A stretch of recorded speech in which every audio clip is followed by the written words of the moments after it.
Mr. Bond. James Bond. Hello everyone, Darth here, and welcome back to another overly analytical video essay. One of our friends is a huge Bond fan. We've seen almost every film in theaters, so in remembrance of the late Sean Connery, I've brought on a guest narrator for this video. Hope you all enjoy. Today, I'd like to examine a phenomenon in film that few people have ever really thought about: the misunderstood fourth wall. Now, most of us have heard this term, the fourth wall, and we understand it to mean us, the audience. The characters aren't supposed to talk directly to us. There's supposed to be an invisible fourth wall in the theatre or on the sitcom stage, one that the actors have to try to pretend they can't see through. But the audience is there, and they're hard to ignore. I noticed it a lot with Penny in the early episodes of Big Bang Theory. She got easily distracted whenever something happened beyond that fourth wall. 'Twas pretty easy to draw her attention. When a show is live, the audience can have a huge impact on the performers. If a joke doesn't get a laugh, it throws the actors off. If the audience won't stop laughing, it throws the timing of that entire scene off balance. Monica and I almost got married last night. My God, that's huge. What was I about? Just ready to get married again. Not ready to get married. It's so nice and Richard come out of chapels. And even though the audience isn't there live, we see the same issue with film. The actors and the filmmakers know the audience is there, and that knowledge is distracting. Because knowing someone is watching, knowing that you can send a personal message, knowing that you could influence millions of people, that is distracting. That is not the purpose. The story is the purpose. The characters are the purpose. Forcing an entire cast of women wasn't a decision made because the story demanded it. It was a decision made because the filmmakers were intentionally thinking about this fourth wall and the audience behind it. This talk about how capitalism is evil and fueling both sides of the war? Ask yourself, how did that message affect any character or the storyline in any way? It didn't, because that message was being delivered directly to the fourth wall.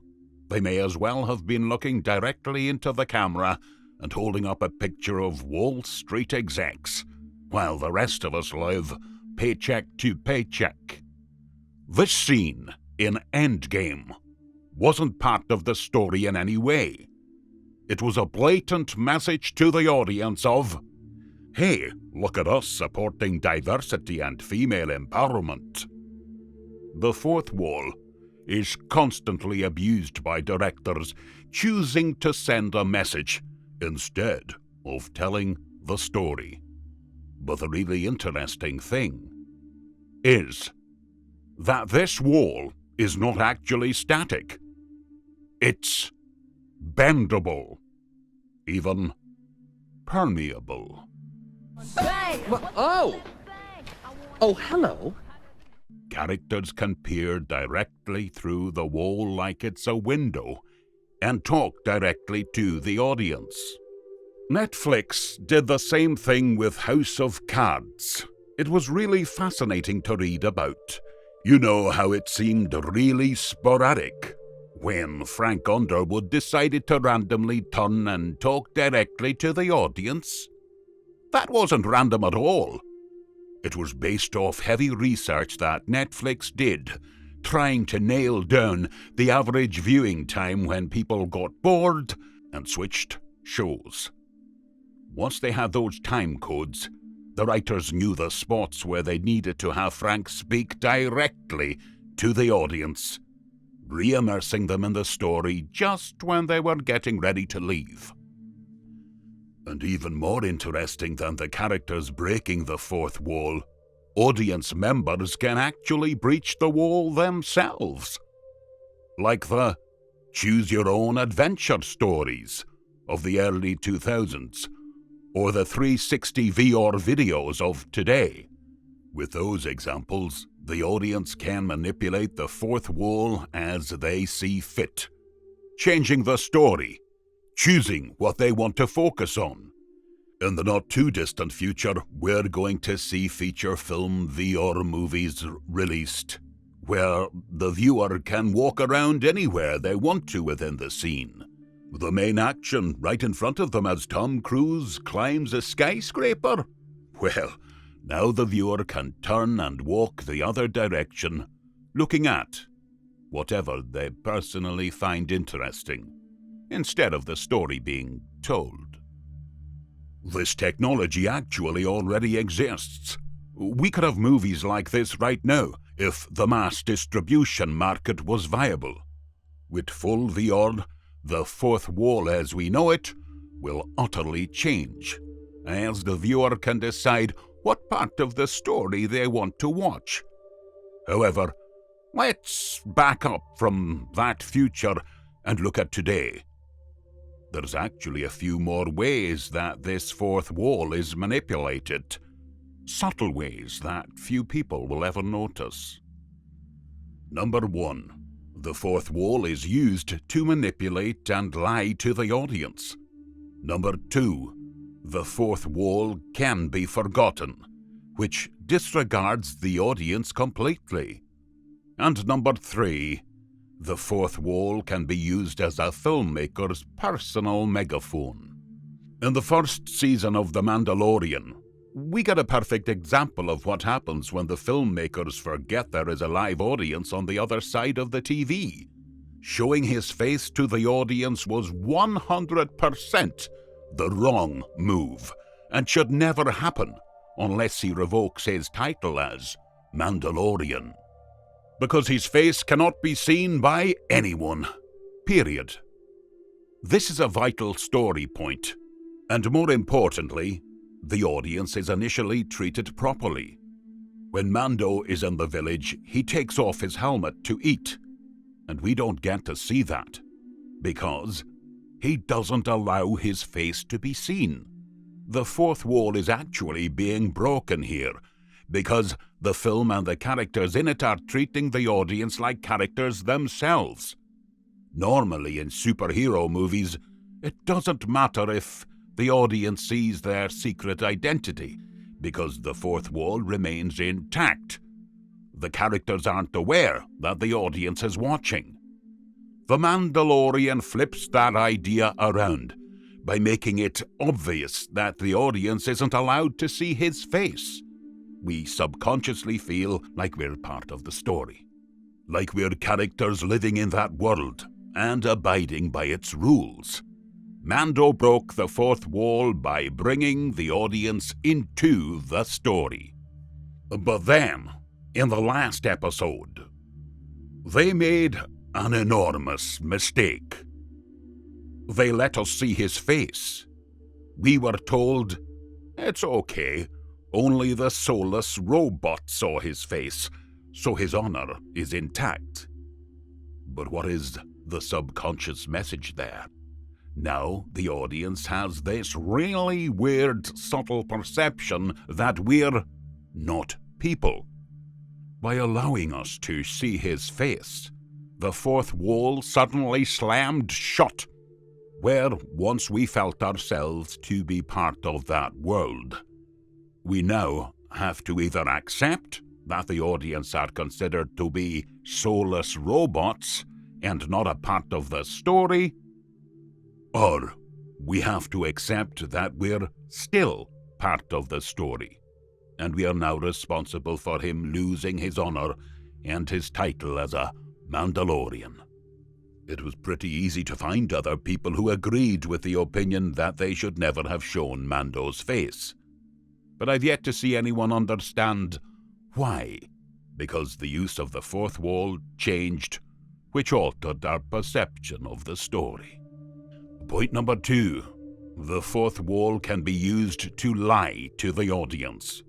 This one idea was originally what this entire video was about, the unfair way that filmmakers manipulate the audience. The Boys gives us a fantastic example of what I mean. In Season 1, we see a pretty vivid memory of Butcher's wife dying in childbirth. Only, it turns out that never happened. That wasn't a memory at all. This scene wasn't for the characters, it was for the audience. It's a cheap way of making the audience believe a storyline element they otherwise wouldn't. But because they saw it, the audience is left believing it was real. Another interesting example is Fight Club. A huge percentage of this film is a blatant lie to the audience. Every interaction of the two main characters was a lie that the audience saw, even though the other characters in the scene saw nothing. This example gets a bit more leeway, though, since it's depicting schizophrenic episodes, where things aren't real, but absolutely appear real to a certain character. We never see Tyler if the narrator isn't in the scene with him. Yes, the filmmakers did manipulate the audience, but they did so in a very planned way that perfectly fit the storyline. The same thing happens in A Beautiful Mind. The fourth wall is broken. The audience sees something that is not real, but that we think is real. We see the imaginary characters inside John's head, and for a time we are tricked into believing they're real, which, just like Fight Club, only gets a pass because it was planned to perfectly fit the storyline, not to manipulate and lie to the audience. And Star Wars abuses the fourth wall just as badly. This never happened. This was the filmmakers showing us a false memory so we would empathize with Kylo and question Luke's morality. Or this scene. Listen to this piece of dialogue. BB-8, you're wasting your time. It is very doubtful that R2 would have the rest of the map in his backup data. This line was only here for the audience. Directly feeding the audience anticipation is one thing, but this was blatantly lying to the audience, using the fourth wall to try to create tension. What about Chewbacca and 3PO, both being fake killed in Episode 9? And then Kylo fake dying. Then Rey fake dying. None of these fake deaths helped to progress the storyline. These were all specifically added to manipulate the audience. These scenes were only there because the filmmakers were thinking about the audience beyond the fourth wall, instead of the characters and the story. Now, some of you would argue that these scenes I'm criticizing were done that way on purpose, as a method of storytelling. We're seeing what's going on in those characters' heads. Dr. Vogelbaum really was imagining Becca dying in childbirth. Kylo really was remembering Luke this way. The problem with that way of storytelling is that humans don't work that way. Seeing is believing. That is an inarguable truth of our species. We don't truly believe until we see, and we tend to take what we do see as absolute truth. Because we must. Because our sense of sight and our perception of reality becomes entangled with this truth. What we see must be real, or we can't trust our own senses. This is why magic tricks are so fascinating to so many people. We trust our eyes, which is our perception of reality, beyond everything else. And magic tricks make us feel unbalanced. It makes us question what we know to be real. And finally, Let's take a look at an even more subtle use of the fourth wall. It can be used to send a message from the filmmakers, not just in a way we already discussed, by sending a message to the audience. The fourth wall can be used to send a message to other filmmakers as well. Rise of Skywalker is absolutely filled with examples of J.J. blatantly putting in scenes for no other reason than to give Ryan the proverbial middle finger. There was no story or character-driven reason for Kylo to fix and start wearing his helmet again. There was no story or character-driven reason to fix Anakin's lightsaber instead of having Rey build her own. No story-driven reason to retcon Rey's lineage. No reason to do the exact opposite scene while admonishing that a Jedi's weapon deserves more respect. J.J. Abrams abused the fourth wall not to improve the story or any character arc, but to send a personal message. Now, this sounds mostly negative so far, but breaking the fourth wall can be really entertaining, especially when it comes to comedy. Like Abed saying, "Looks like we're doing a bottle episode," when this episode is in fact literally a bottle episode. In Monty Python, the movie ends with the fourth wall being broken by having the police show up to interrupt filming. Ferris Bueller's Day Off absolutely demolished the fourth wall, treating the audience like a character throughout much of the film. Spaceballs broke the fourth wall approximately every 25 seconds. Almost every joke they made was meta-humor, referencing something from the real world. Same with Austin Powers. These jokes are so funny because it's direct audience involvement. Then you've got the innovative POV-style films, where, like a video game, the audience is the character. A style of filmmaking meant to really merge the audience and the story. In American Beauty, the camera frequently cuts from Lester looking at Angela to her looking directly into the camera. This combination of camera techniques helps the audience feel more connected with the main character, like we're seeing from his perspective. The possibilities really are endless. And you can even have a fourth wall break inside a fourth wall break that leads to another fourth wall break.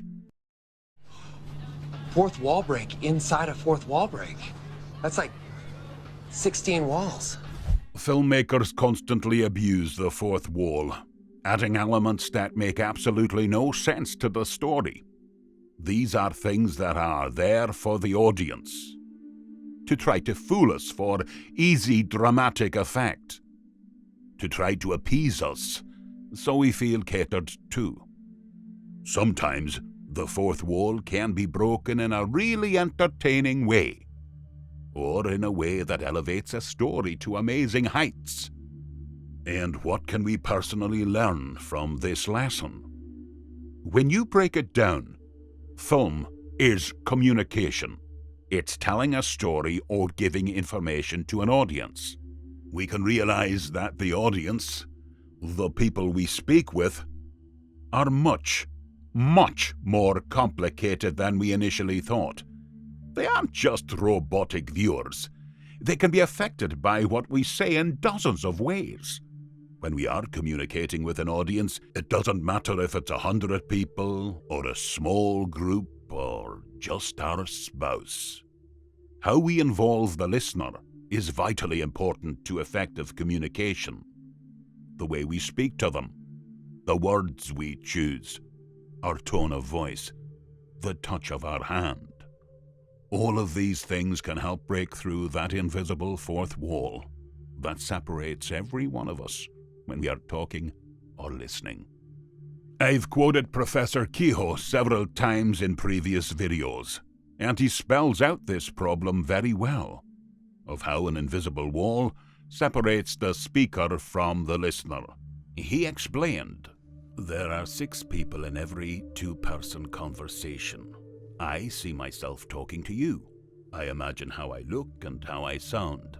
I see you listening to me. I imagine what you are taking away from my message. And I see you thinking about me. I imagine you imagining what is going through my head as I'm speaking. Dr. Kehoe points out that at its heart, all communication is a plea for attention. The desire to speak with someone stems from the desire to be accepted and loved. And yet, so few of us ever communicate properly. We don't really listen. We are just taking turns talking, because for most of us, the fourth wall is solid. And we know the audience on the other side isn't really a part of our story. Thanks for watching, everyone, and I'll see you next time.